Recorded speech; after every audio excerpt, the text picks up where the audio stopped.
السلام عليكم ورحمة الله وبركاته. شلونكم شباب؟ شلون صحتكم؟ اليوم جيناكم بفيديو جديد، وهي طريقة نسخ البرامج عن طريق محرر الاي بي كي، عن طريق هذا البرنامج. هسه مثلا اذا ردنا نسخ لنا برنامج، ندخل هنا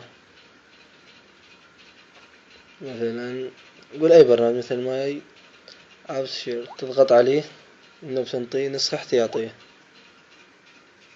البرنامج هذا راح اخلي لكم اياه رابط مالته اسفل الفيديو.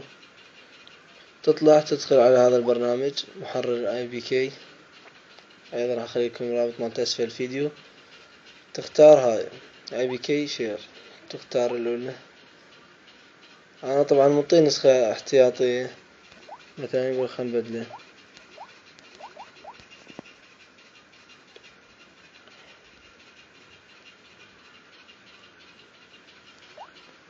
خلينا نغير هذا البرنامج.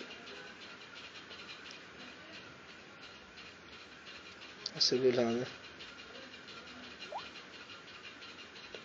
نسخة احتياطية، عمل نسخة بنجاح،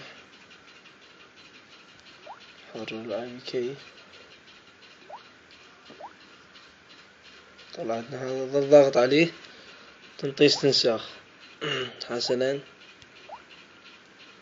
انتظره، طلعت عندنا نسخة ثانية اللي هي هاي، ظل ضاغط عليها تنطيها تثبيت. راح يجي يثبت عندك، تثبتها.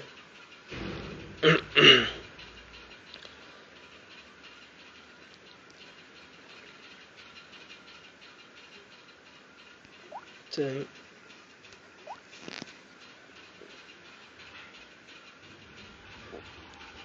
طلعت عندنا نسخة ثانية أكيد. عندنا النسخة الأولى وهاي النسخة الثانية، وأي برنامج وعلى طريقة هاي راح تقدر تستنسخ البرامج. مثل ما قلت لكم البرامج ذني راح اخلي لكم الرابط مالها اسفل الفيديو. اذا عجبكم الفيديو ارجو الاشتراك بالقناة واعجاب للقناة. شكرا على متابعتكم، الى اللقاء.